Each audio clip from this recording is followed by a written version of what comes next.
My name is Dr. Henry Lustiger-Thaler, and I'm here today interviewing Mrs. Ethel Kleinman. This is a joint interview by the Amud Eish Memorial Museum in New York and the United States Holocaust Memorial Museum in Washington. Mrs. Kleinman, if you could tell me the name of the town that you were born in and the country and your date of birth. Okay. The town is Bodrog Karastur. My name is Ethel Kleinman, and my birth date is 4/10/24. And Bodrog Keresztor Yeah, is in it's in Hungary. it's in Hungary, yes. Tell me a little bit about life in Bodrog Keresztor. Tell me your earliest memory of that town. Bodrog Karastur is, I don't even call it a village. It's about 2,000 people living there. And among the 2,000, there were 100 Jewish families. And the town is famous because there was a rabbi. His name is Erev Shayel Kerestor. And in a small town that was always busy coming to the Rebbe, coming there. I was growing up in my parents' family. I was a number 12 child. And well, education was elementary school with the Goyim, and not much for the girls, not much learning in Hebrew or davening, but there were yeshivas. There were 4 yeshivas for boys. There was no Bais Yaakov in the town? No? There was no Bais Yaakov or anything similar for girls, nothing? No such thing. We had to go mixed with the Goyim, and that was natural for us. We didn't have any, we played together, we stayed together. Any Yiddish, reading, davening, boys from the yeshivas used to come and teach us. And the town, mostly the Jewish businesses, most of the Jews were in businesses. And because we lived near Tokay, it was a big wine country, lots of businessmen.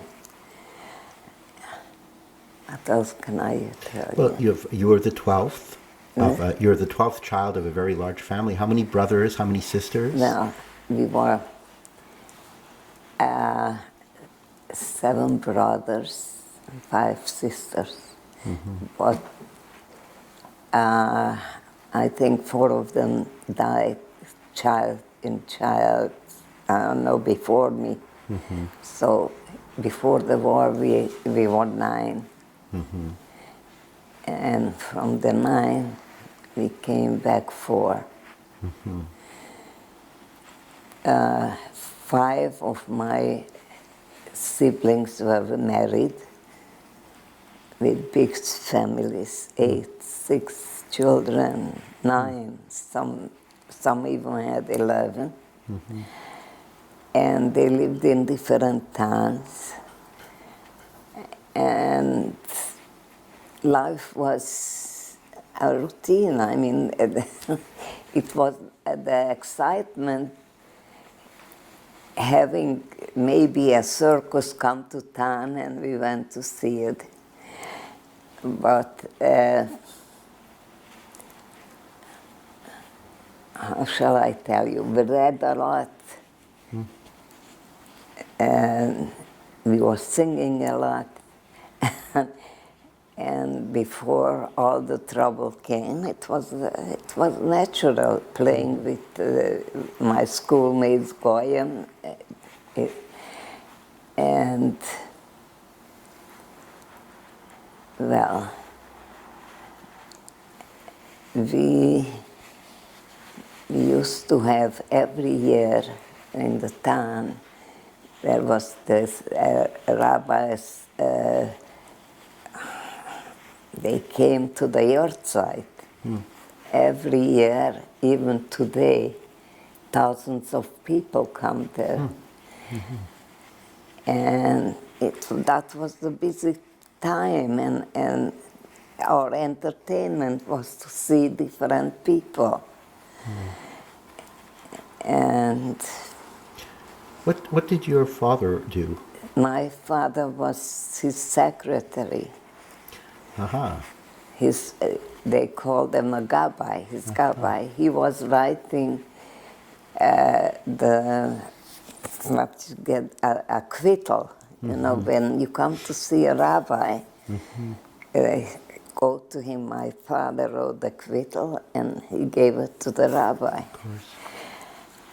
And that's very good. I think Ellie even has some letters that he finds here, what my father wrote here to people before the war. Tell me about your father. What kind of man was My he? father, he was tall, beautiful, handsome, a Streimelid. And he used to compose songs. And he was writing, he was, by the time when we were taken out, he was just publishing his second sefer. And he was a nice man. Do you remember? Sorry. He used to cry from happiness or sadness and laugh a lot. It was fun. Do you remember one particular incident that stays in your mind of your father? Something that occurred that stays in your mind still today? Well, An interaction he had with somebody or something someone asked of him? we used to read a lot of books. We all read. But he didn't, in Jewish homes, they didn't like Hungarian literature. But we secretly brought it home, and he wanted to see what kind of books we read. You know, we didn't have these beautiful bathrooms that you have here. It was an outhouse. And he once took a book and he dropped it into the toilet. So he took it out, I don't know how, and he washed every page of it, cleaned it up. And he was sitting and learning and writing a lot. And his background, he was, how you call it, when you have to go to the board before they take you for a soldier. The draft board? Or? No, you go, you have to, when you are 18 here also, no, I think. Conscription board or something. Oh, yeah. Right? Anyway, they wanted to cut his beard, and he says, no touching. I don't want you to, I don't let you could cut my hair, my face, but not my beard. So what they did, he was arguing, and I don't know, a captain or what heard how they argue, and he came in and he asked, what's what's the problem? Why don't you let it go? He says, no, I'm not letting it. Because of that, they freed him. He didn't have to go Uh-huh. to the army. My mother came from Romania, and she was a little woman, my father tall, and she created a home that anybody who needed sleep or food, the house was open. And we had a special room where they could sleep. And, well, this was life in Karastur. Of course, we were never bored like children here with a lot of toys. We had our toys, make ourselves, all kinds of invention. The town didn't have no telephone, nobody had it. There were 2 telephones. The doctor had one and the post office. No radios, no nothing. We got our newspapers from Budapest once a week.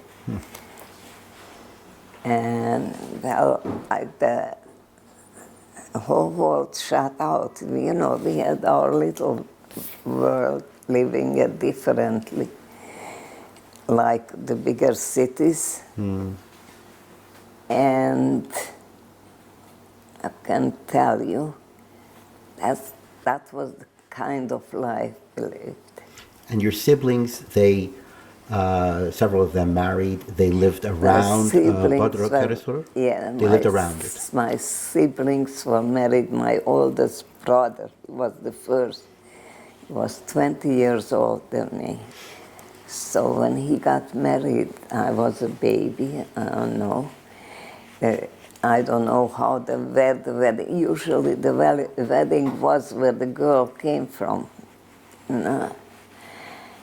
And, well, whose wedding do I remember? Maybe number 5 before me.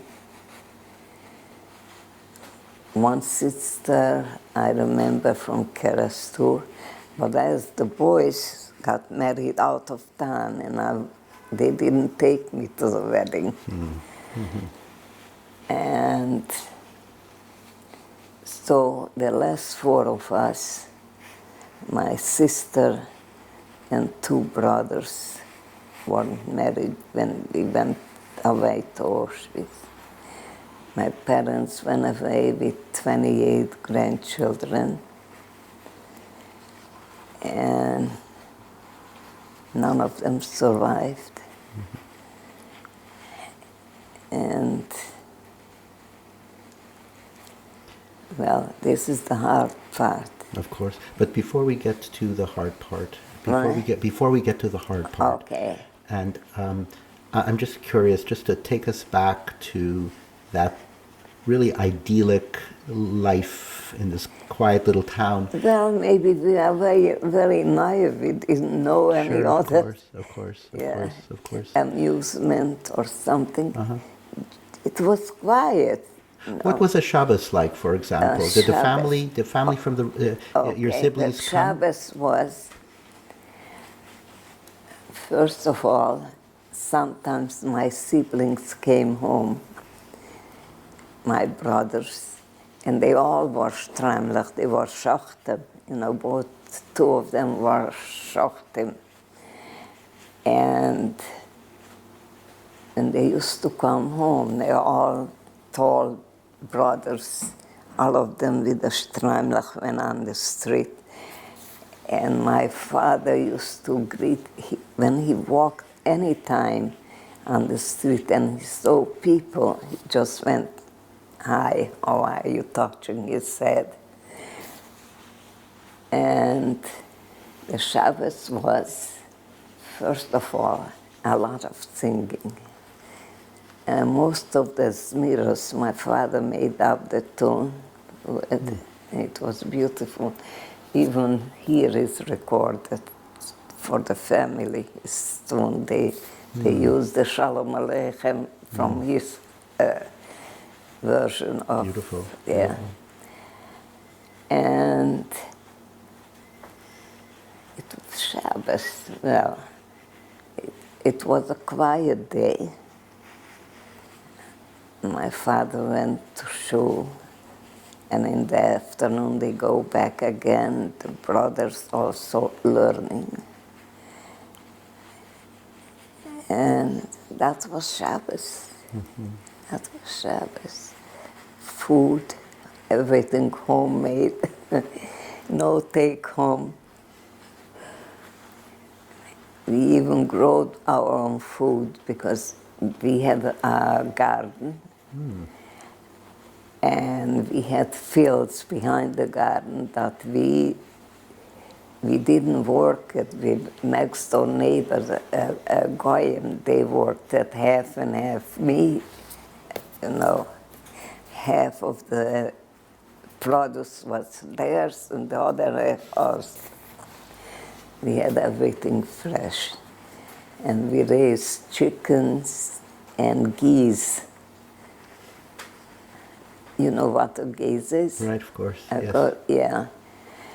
And most of the meat came from that. And that's a fishing in the river. And good food. Everything made baked home. Canned for the winter. And we didn't know other life. Right. You know. Right.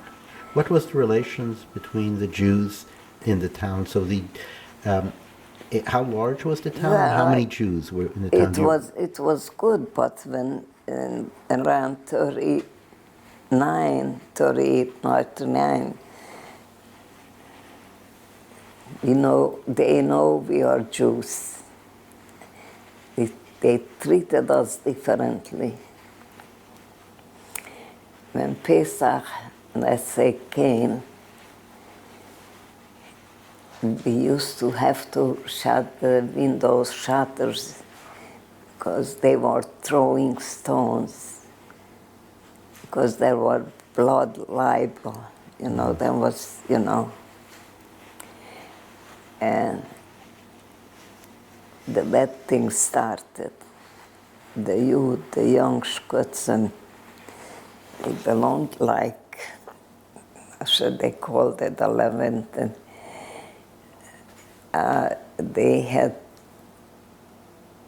but they have here also. I mean, Hitler also had a youth group. Hitlerjugend. Yeah.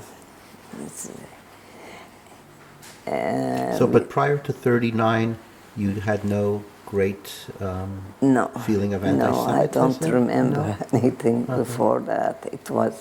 They never liked us, probably, but they didn't show it. And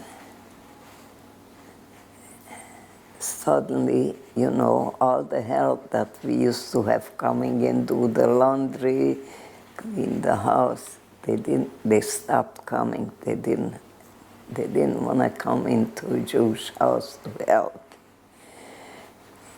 And slowly but surely, all went different. We didn't know so much what's happening in the world, but the newspapers, what we got once a week, we couldn't believe what's happening. And the world turned over. Seeing those youth groups and they were nice kids, became not so nice. Yeah, right. These were 14, 16, 17-year-old. And the gendarme, we had gendarme, they were very bad. They were very bad. And then they started to take away the young men Munkatábor, they called it, whatever. For labor camps. Yes, even fathers from children, they had to go. And And in such a town with such a small Jewish population, you must have really felt that as a no, that they were taking the men away. yes, yes. They had to take off the beards, and they worked different places. Two of my brothers perished in Russia. They took them there to work in the front line. And that's what we heard. They never came back. And the other two brothers, one of them survived in Russia, and one liberated in Bremen. Mm-hmm. And then my sister, I was with my sister all the way through. We stayed together, and many times we wished we should not, because we couldn't look at each other, how miserable, how sick we were. Anyway, in 1944, I had a sister living in Debrecen, you probably know or heard about it. And I was there for a weekend. And the Jewish yeshiva boys put on a play before Purim, that was Purim time. The play of Yosef, you know, how the brothers took them away, sold them. He says, they still have it, they make it here now. Mm-hmm. And I was there, and we went to watch the play, and suddenly the curtain comes down, middle of the play, and he says, please go home. The Germans just walked in. That was in 1944 in March. And this woke us up, what's happening.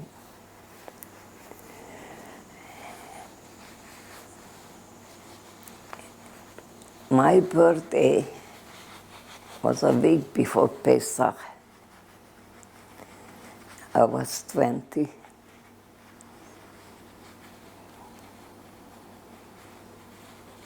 And that's how we were started. They allowed us, they came to town. They didn't allow us going before 8 o'clock in the morning, and at night when it got dark, we weren't supposed to go out. We had to put on the yellow star. But they let us have Pesach. And the next day of Pesach, he said that we're going to pack up and we're going to take you someplace.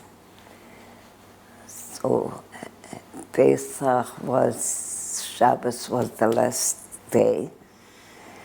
And Sunday, they let us prepare to go. They let us take as much as we can carry. And they took us into the ghetto. The ghetto was, I don't know if you're gonna know, Ethel. And we were put in a room, not much bigger than this. And each corner was a family. That's what we stayed there. And we have to work, little works they gave us. And in May, they took us to Auschwitz. We were the third group to go.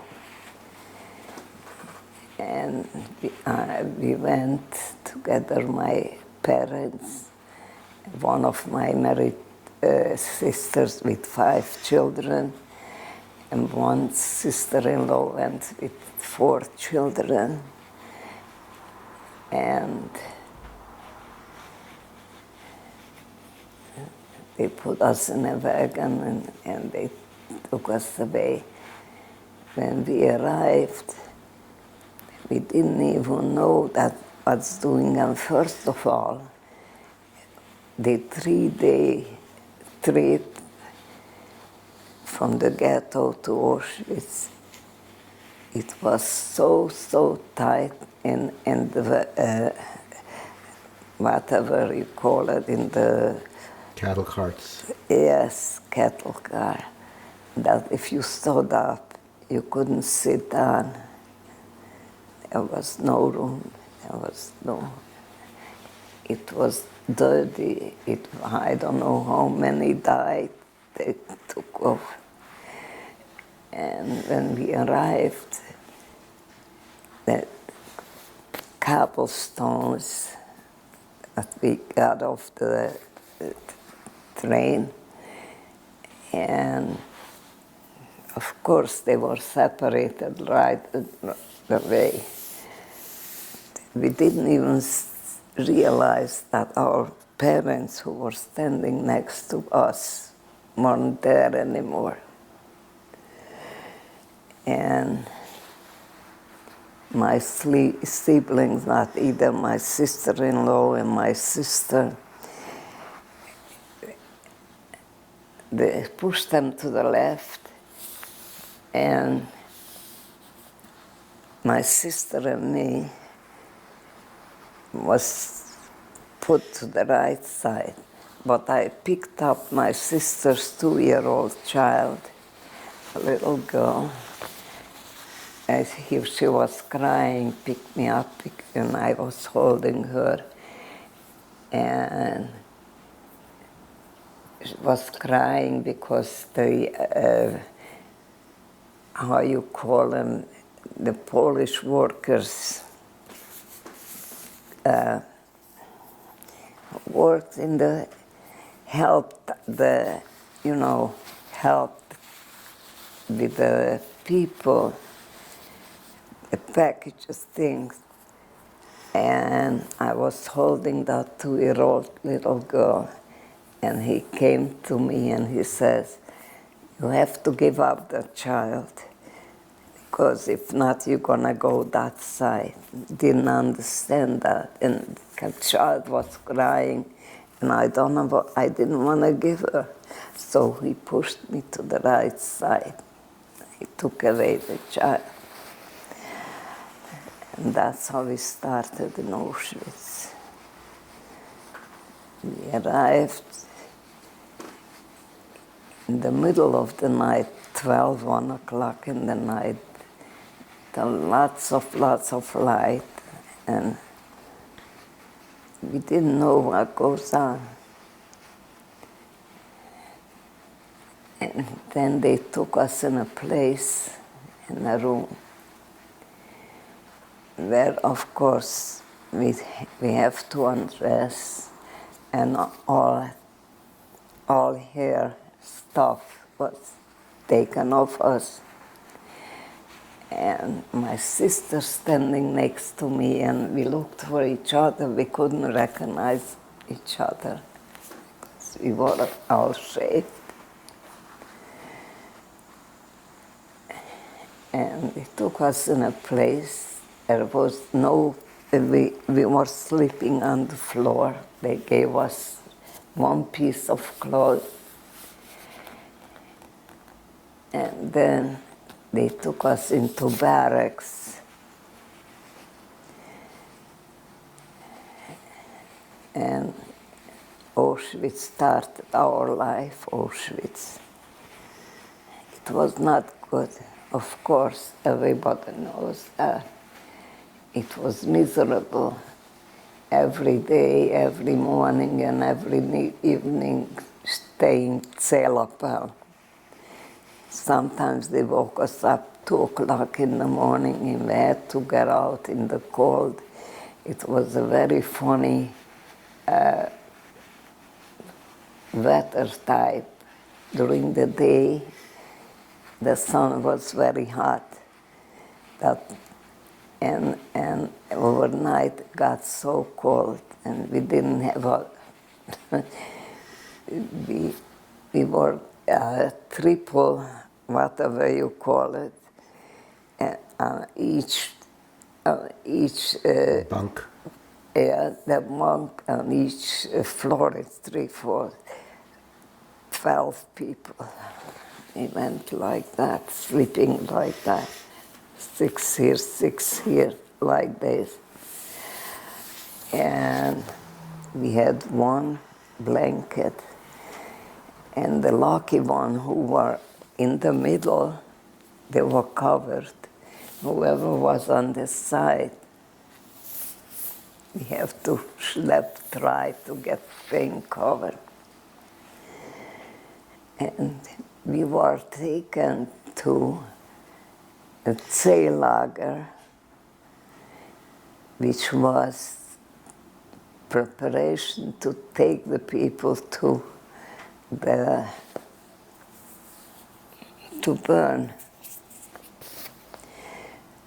to the crematorium. And by every Celapel they took out the people, women, always less and less in our barrack. And there was always selection. My sister was always selected to go to work. I was very skinny. I was always selected to go to the crematorium. And we don't know how it happened. Every time, she was almost taken out of that camp. I saw her running back, and I was running this way, and we always stayed together somehow or other. And then Mengele came, and the selection was sometimes 3 times a day. And I didn't do well with it. They always put in the left side. And I don't know what we always just stepped away and were able to run away. And in the last selection,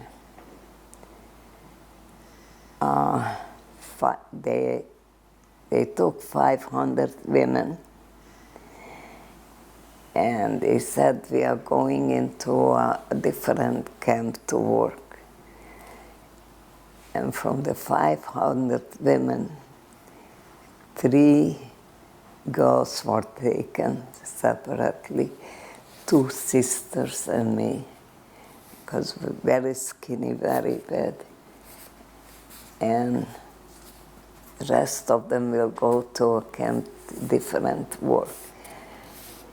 And somehow or other, we were already schwach. They put an S on us, schwach, you're weak. In the last minute, he decided that he let us go with the group. And that's how I was taken to a place where we were working, putting in timers in the aeroplanes for the bombs. We were working there. We used to work like this. one girl here and one on the other side, and in between the airplane and working. And we had different shifts with my sister, either day or night. We always worked differently.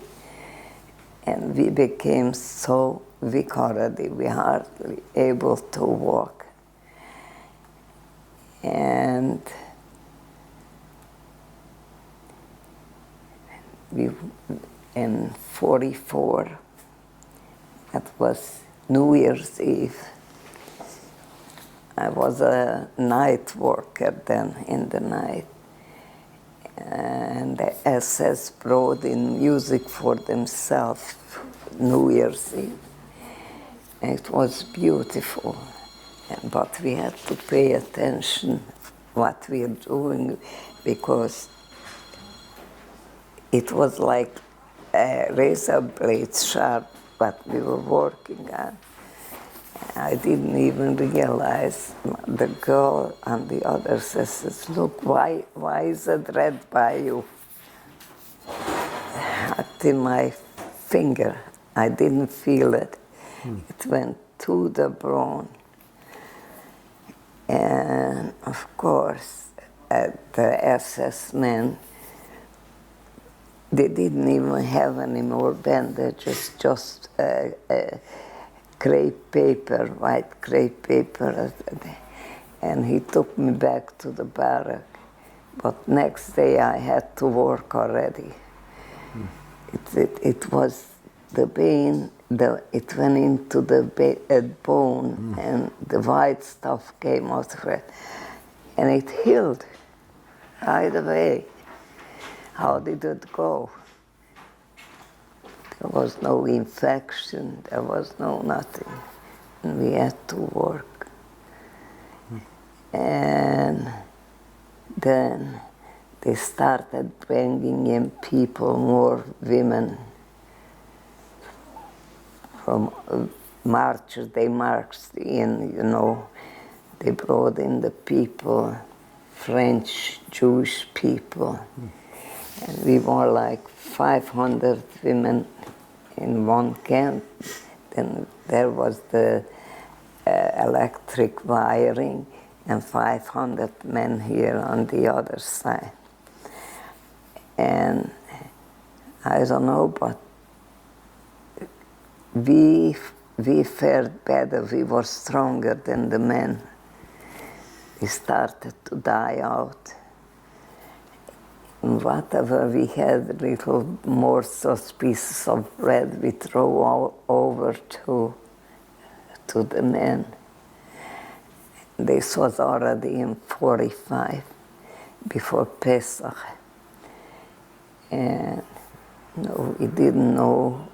We know Pesach, we did the time and everything.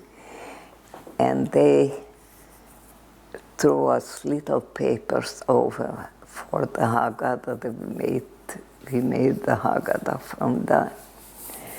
It's funny, I have here on the wall, when I told this story, was the company, the Brick Swarm company, who on First Avenue here somewhere, they have a big company, I forgot the name. You're speaking about art scroll? I went to the alley, took me there, and I was telling this story. They were talking about Pesach. I told them the story. They made up a poem afterwards. It's on the wall. Beautiful. We'll have a look at it later. And that's Art Scroll that you're speaking of. Yeah, that Art was the company, Scroll. Art Scroll. Right. And so the men threw little pieces of paper that you we put bread or a potato or something, and they put in every day little pieces of paper. We put it together. It was the Haggadah. うん うん And That's such a remarkable, It is, act. That's such a yes, remarkable act. yes. I don't know, a lot of them died, the men. For our group, I think, but 3 or 4 from the 500 women. Were you able to speak through the We wire? spoke, you know, You're yes, able to through the speak? wire. Yeah. The wire was, it was It wasn't just far. like here, I and see. we were Okay. standing here. But that had to be done that the sentry should not see them where we are. Because how do we find out who is who? In Auschwitz, for instance, I never know my cousins from Romania. But we asked where you come from, you know, by the wires, when we were walking by the wires in the evening time.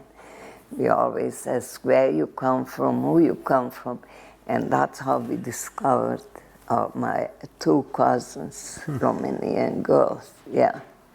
And that's how we spoke also to the men through the wire. One of my brothers was also in Auschwitz, and he was working in selecting the clothing. So he was able somehow to find out that we are there. He sent over sweaters, beautiful, warm sweaters, full of lice. It was full of lice. We tried to wash it every day, but the lice was in there. Oh my God. And then the time came before we went out of Auschwitz. It was very bad already. We were Muslim. They called us Muslim. And just to look at how we suffered, both of us. We wished we should not be together. It's very hard to see. Very hard to see. What a unbelievably difficult situation that sounds like. Two loving sisters having so much care for each other. That was very, very hard. Yeah. Not only on us, on anybody who had family together. How did you process all this? And Mrs. wait a Kleinman? minute, there was an instant that a young girl stole something from the kitchen, and they saw what she did. They didn't punish her; they punished the mother. The mother had to kneel and hold, how you call it, building stuff. Bricks. Yeah, till she was passing out. There were so many things they're doing around. And of course, if we went out in the night, to use, get rid of our urine, we had to go like that the light should not catch us, because if they saw us, they were shooting in the night from the guardhouse. And somehow, you know what it is. If you have to live, you live. The last selection. And my sister was already by the gate. And I was in a group. The SS stayed in front. I was in the front row. And my sister was sent that way. And a group of us was staying there with the rifle on us to be taken to the crematorium. And my just walked away. I don't know why. How could this happen? The whole thing is unbelievable, how people survived. So my question before to you, how did you process all this? What? How did you process all this? How did you deal with all this? I think we didn't even know what we were doing. We were brainwashed, we were weak, we were sick. And since my sister gave away her bread to get a water canteen, they call it. And she tied it around her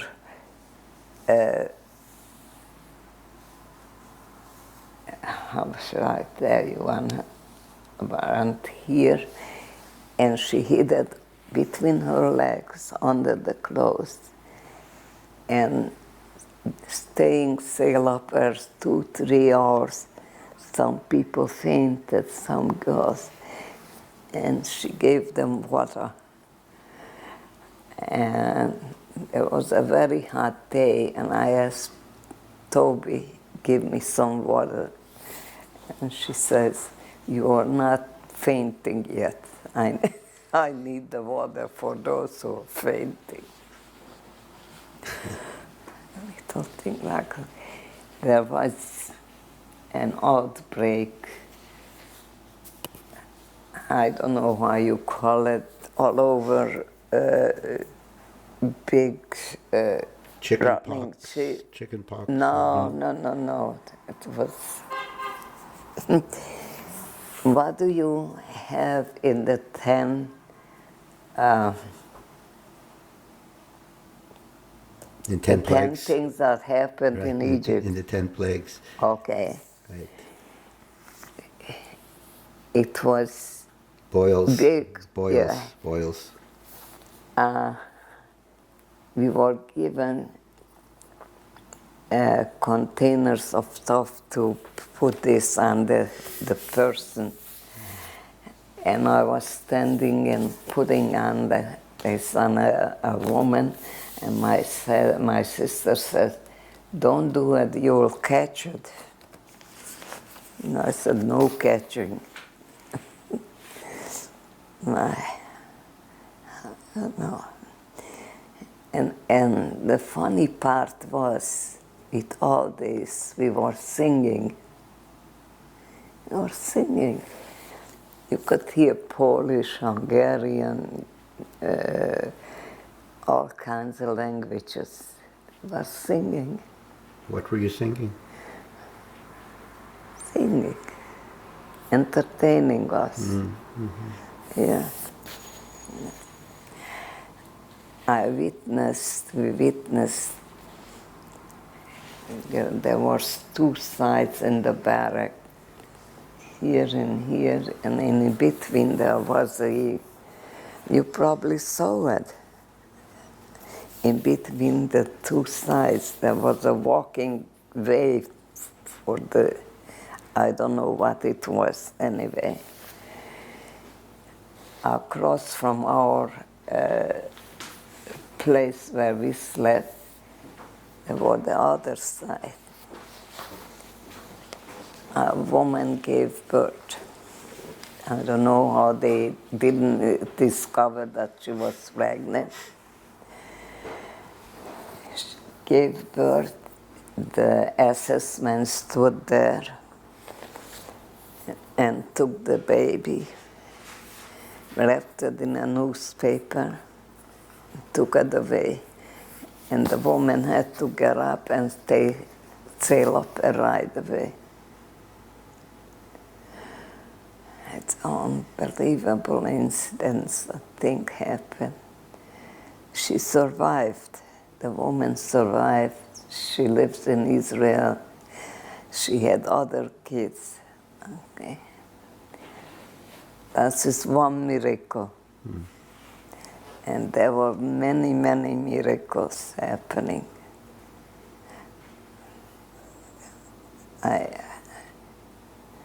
You know, when I think back, I don't know how we did it. Mindless. Mindless. My sister was very from. Before Pesach, she took the potato and she pushed it into the earth that they shouldn't see what she has. And she didn't want to eat even that little piece of bread. She took out from her potato and she ate it. That's how we know that it's Pesach.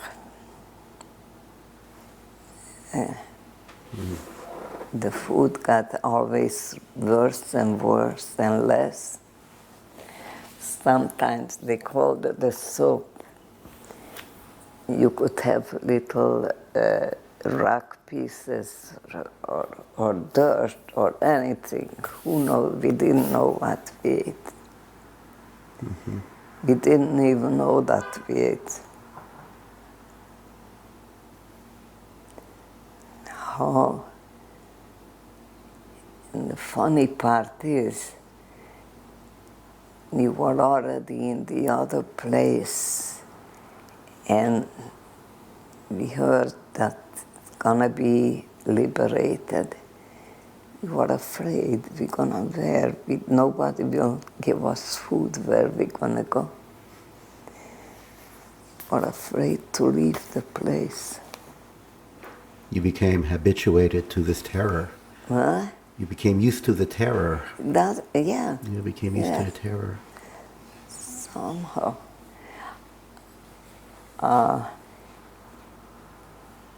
2 days before liberation, one of the SS men, the guard, said, run away. They opened the gates. Go any place. Try to the furthest go away because the camp will go up. They put stuff. They're gonna blow it up. So we went in the meadow, they call it, where we were slept outside. We were liberated from Russian.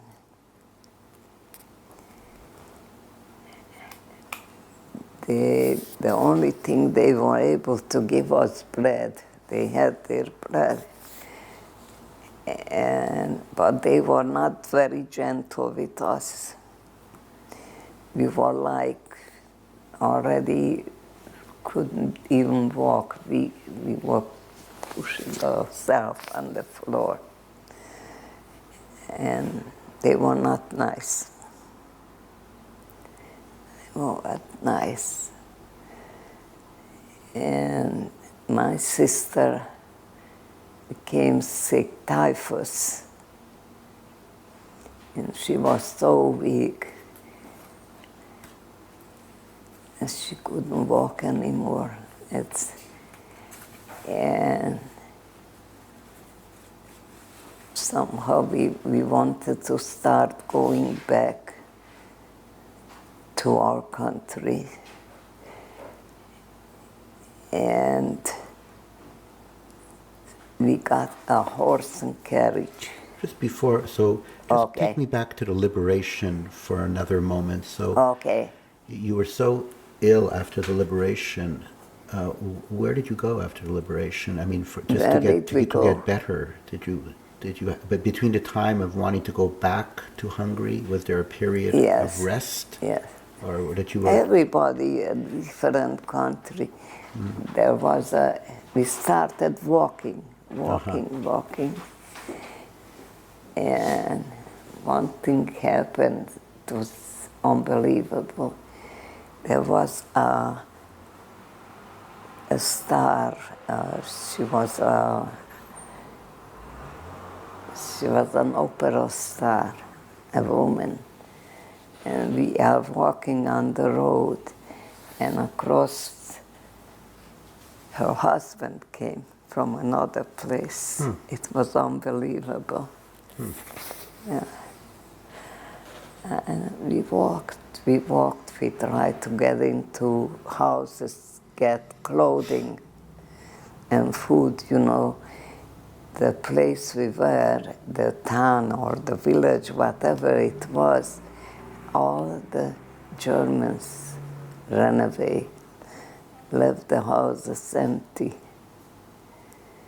So we were able to get some clothing to put on.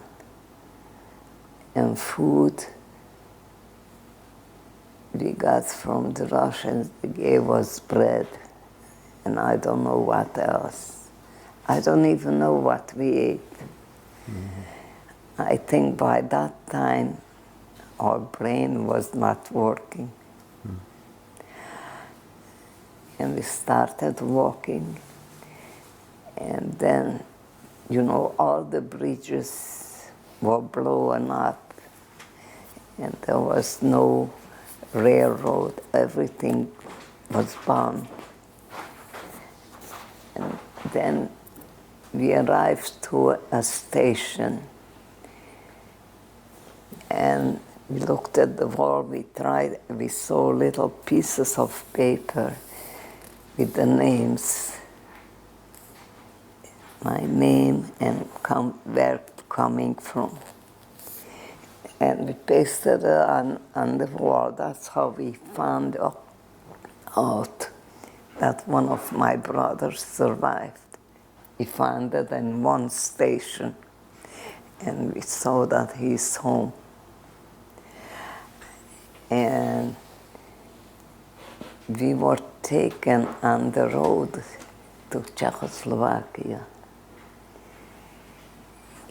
In the train, we saw soldiers, and they came over, and they said they are Jewish and they come from Israel. Some of these soldiers came from Israel to Czechoslovakia, helping the Jewish people back to wherever they go. So we were taken off in the Tatras, the mountains. Do you know the Tatras, the big mountain, the Swiss? I don't. The Swiss mountain, the Tatras they call it. And we were taken to a hotel. My sister was taken to a hospital, and we stayed there in this hotel, and they gave us food. We used to get up in the middle of the night looking for food, eating. The Swiss mountains, this was the hot underground, there was sunshine, and you walked up a little bit, there was snow all over. And then, well, I went home. My sister was staying in the hospital, and I found my brother from Russia. He also came back. And we didn't stay long in our village because there was nothing. We couldn't use the house or anything. The house was taken for a sheep shelter. And there was a community kitchen they made. And we were staying there from liberation till Rosh Hashanah in 1945. We stayed there for Rosh Hashanah, Yom Kippur, and then. How was that? Were there many people? How many Jews came back? The first time we had to say Esker. It was unbelievable. There were not too many From the maybe 20 people, we came back. And from then, we went up to Budapest. And we heard that groups are going to places, leave Hungary. So we got into one group and we were taken through the mountains, the Austrian mountains, going back to Germany, because we heard from there you could go either to Israel or America. These mountains, the illegal, we did it in over the night, climbing and going. And we arrived in, what's the name of it? Austria. And we were stayed there about a couple of weeks. And there was another group that took us to the USA.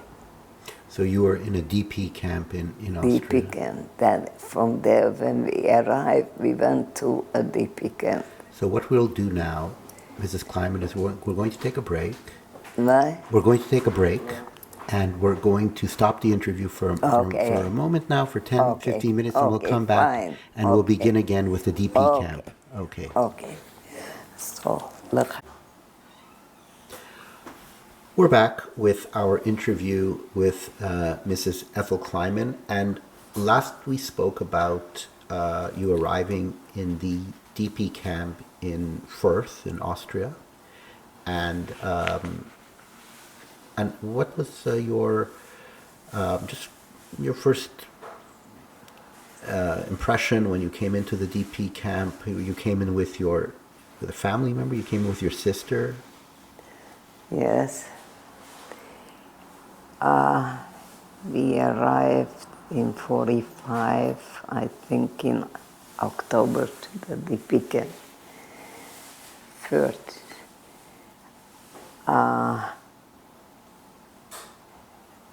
we were assigned single people, let's say about 4 in a room.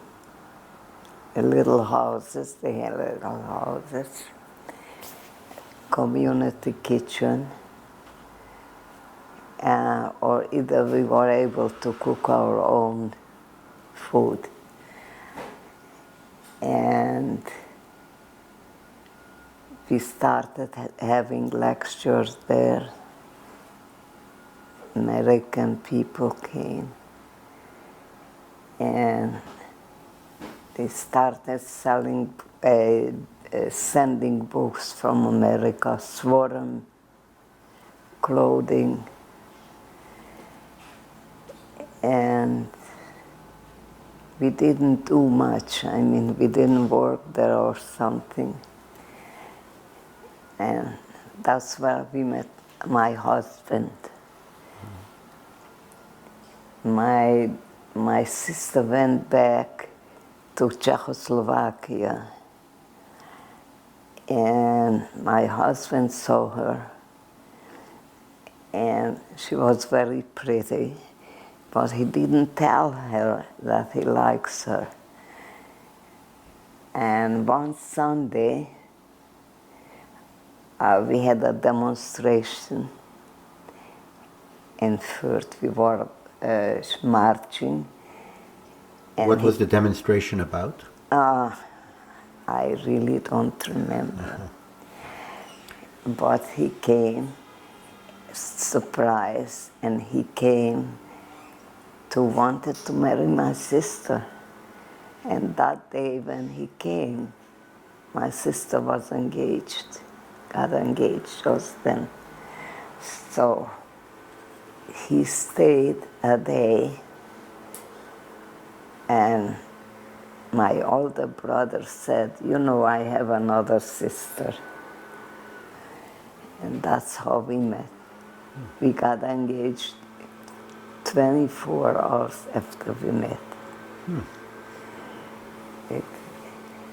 when I think back, it cannot be like that. I don't know what I had in my mind.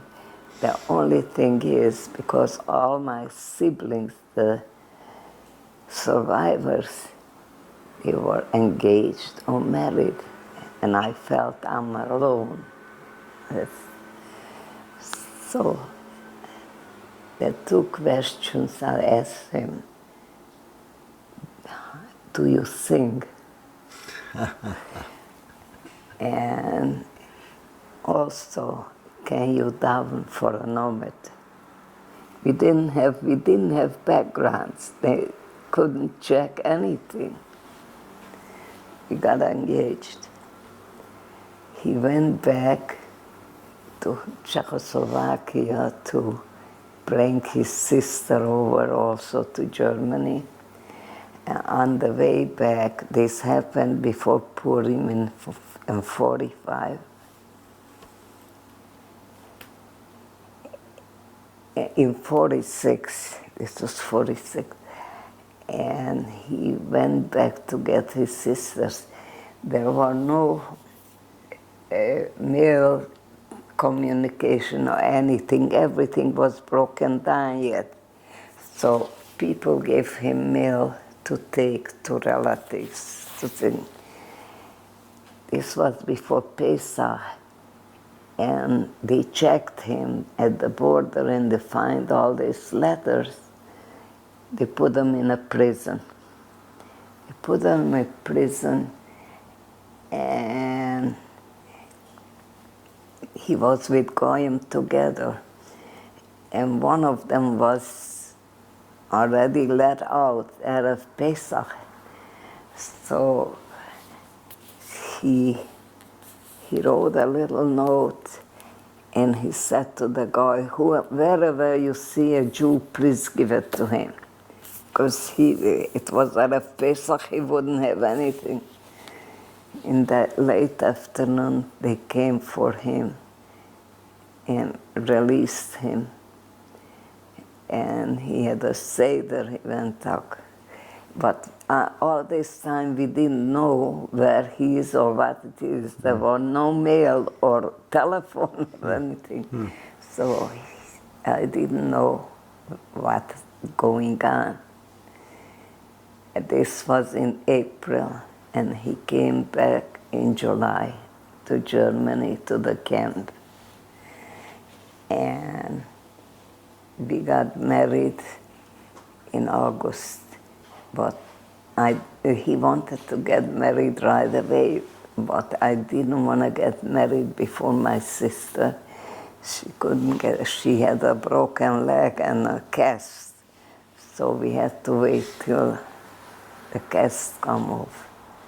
So we got married, and all those pictures you see there, the wedding gown was one, and we rented it for a carton of cigarettes. And every day this gown was given to whoever is getting married. If you were skinny, you take it in. When you was heavier, you take it out. And the veil was the kitchen curtain. And we'll have a look at those pictures a little bit later yeah. on. I'd like to film those pictures. And my husband wore a borrowed suit. We got married. And this is still, we weren't sane. Because how do you get married after knowing 24 hours a person? Thank God it worked. It worked wonderful. And in first life, we didn't do much. Was there an effort? There was an effort, clearly, in fact, to make a Jewish life there, a Jewish religious life. Yes, started Jewish life. Very doubtful. We didn't know yet how to believe, but what to believe. We were mixed up. how could this happen with us, you know? How would God let it go? It was Well, talk a to me about mixture. that. You didn't know where you are. What side are you? Did people talk about that to each other, Yes, or is it yes, something they that tried. you were Yeah, feeling? they struggled with it. I think so, because your background said you have to be from, and the other side was why. Why? How did this happen? It couldn't happen. We didn't do for nothing for anybody. But slowly, you know, my husband, there was a few little kids, started teaching him alphabets, and then, oh, by the way, I have a picture on the wall that before we got married, he wrote the Neuen. He wrote it for my sister and for us. Everything was homemade. Yes. And So I'm hearing that you're grappling with the question of how yeah, did this happen. yeah. It was put, the consolation was as you began to again We practice, started to be, to learn, to practice. we started to heal up a little bit, you know. And somehow or other, I don't know, it, it was more comfortable to be from, to start to breathe. Although you want to know the truth, till today, you struggle with it. I mean, you know, who should we accuse? Why? It's not an easy thing. For instance, my daughter was born in DP camp, and she was 2 years old when we came here in 1949. We right away looked for a kindergarten, a Jewish kindergarten. And that's how we started life back together. She went to yeshiva. All this, we call them miracle children, my grandchildren, my great-grandchildren, all miracles. We never ever in our life, I was DP camp or Auschwitz, that we will have this yet, that we'll survive and we're gonna lead a life. We came here and we started working. We lived in Poughkeepsie.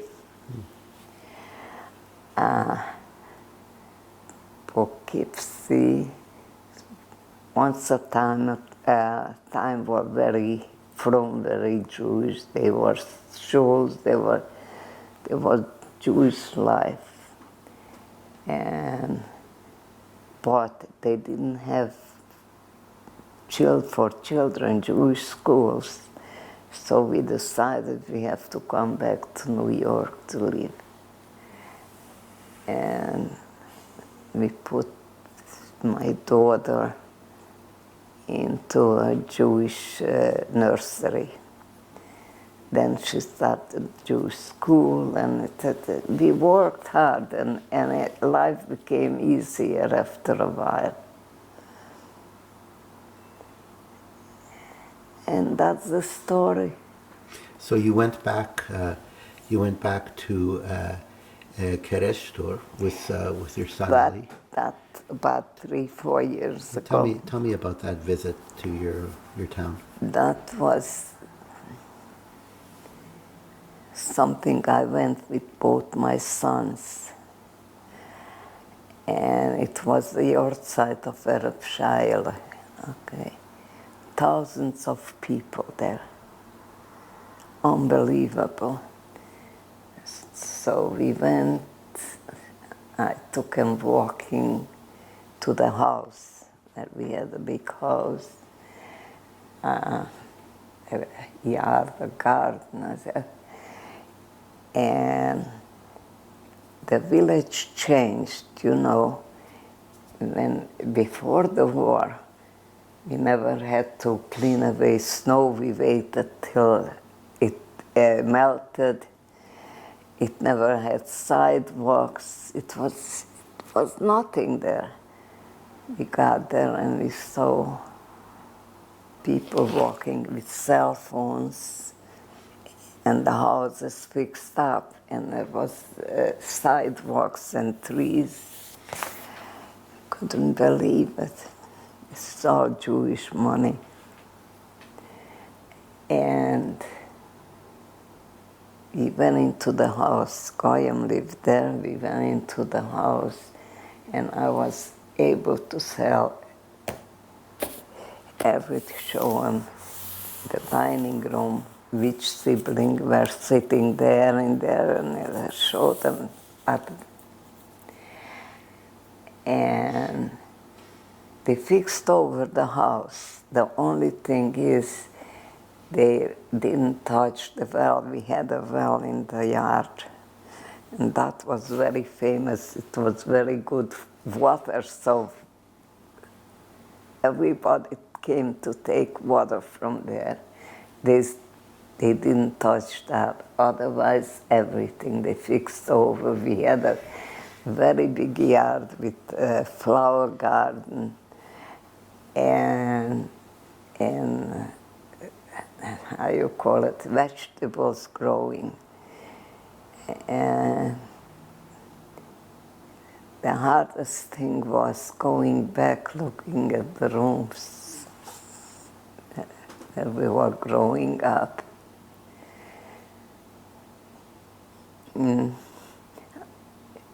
Were there any? You know, because my father was the rabbi's secretary, so this is they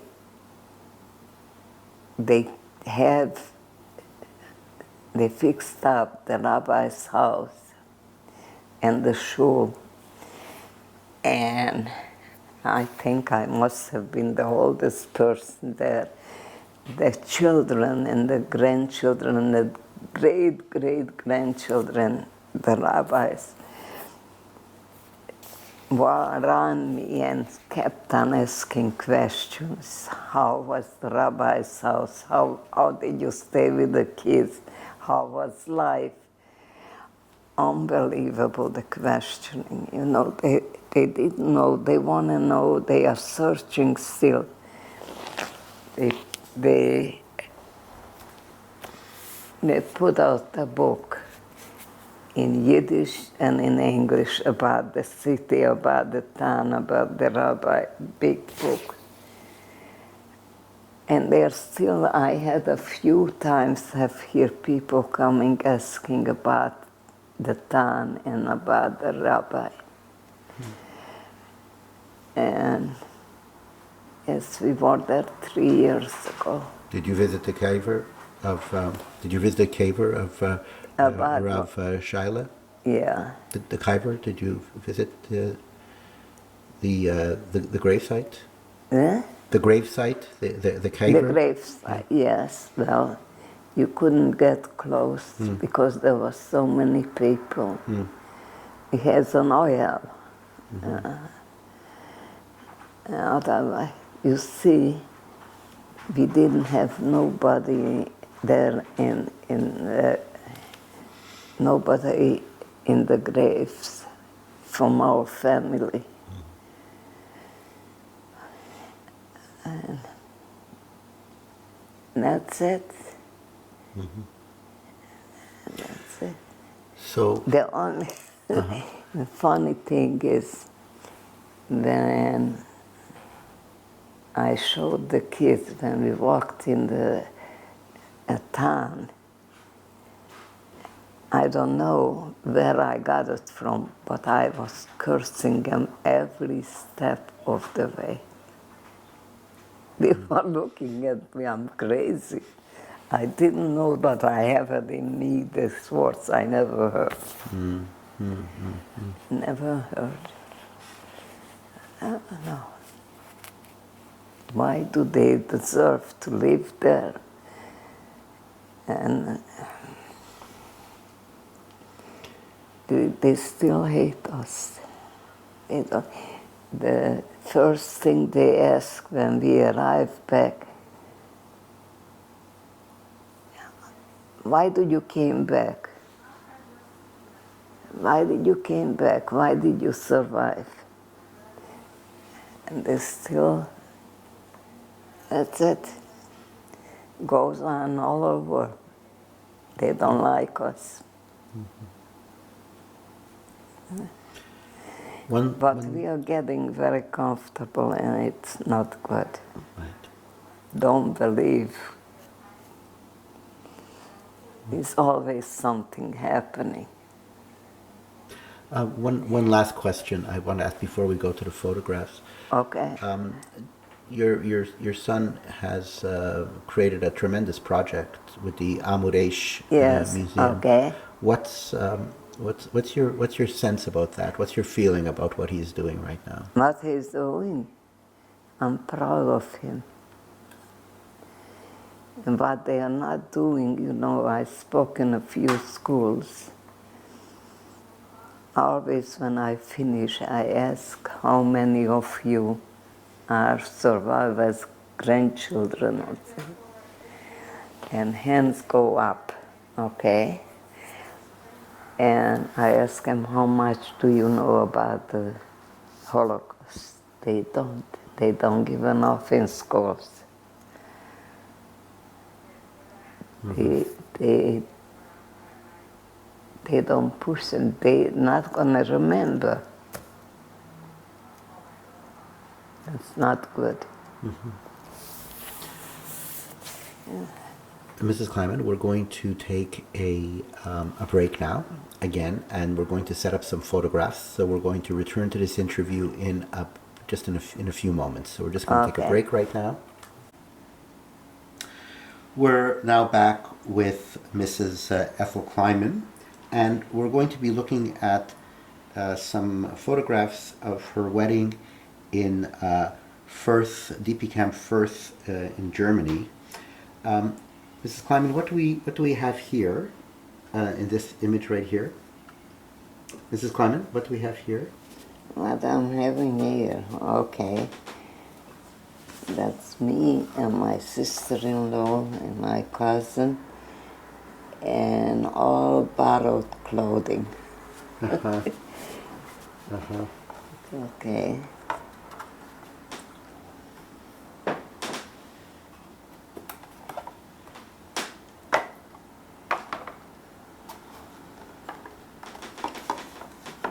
This is when we got engaged.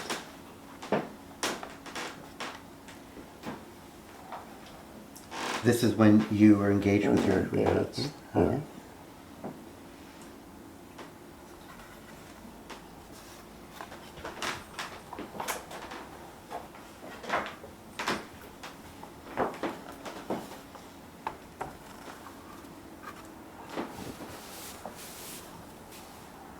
This is, wait, I cannot see it. This is also when I was engaged, not before I got married. It's picture in Fürth, DP camp.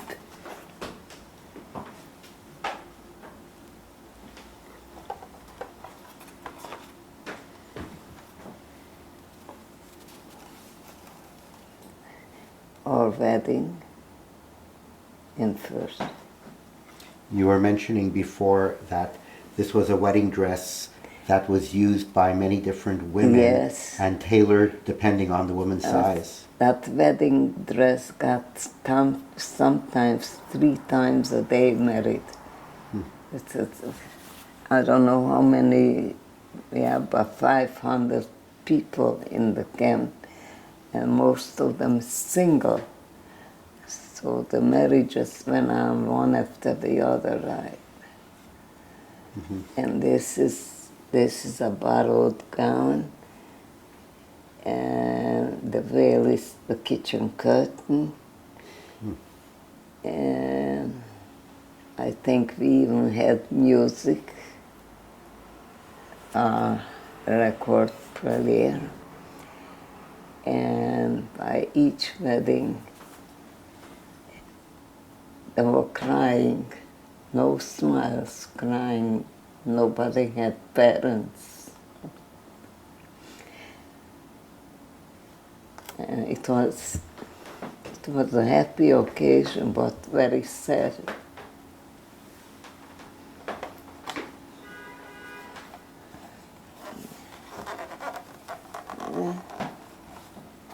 Picture of the bride and groom. And this is already after the chuppah. Once upon a time. My goodness, how many years ago. That's it. And The kitchen curtain looks pretty good. kitchen curtain, the veil. It looks pretty good. Yeah.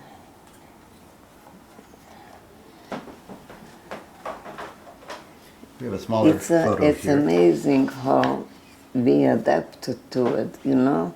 Absolutely.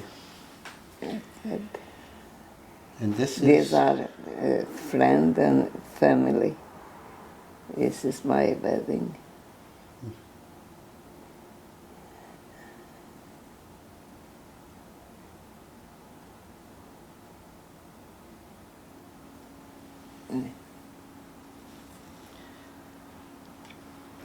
and now we're going to bring it up Bela. more to the present day, and this is Bela, your the first great grandchild. Yeah, Your first great grandchild. yeah.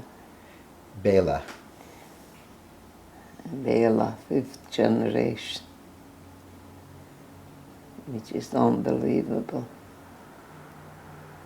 amazing.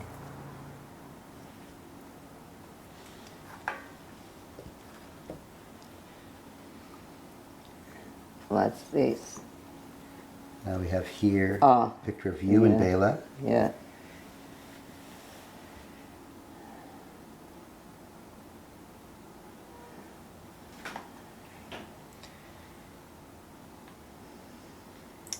Mrs. Kleinman, thank you so much for sharing and your story today.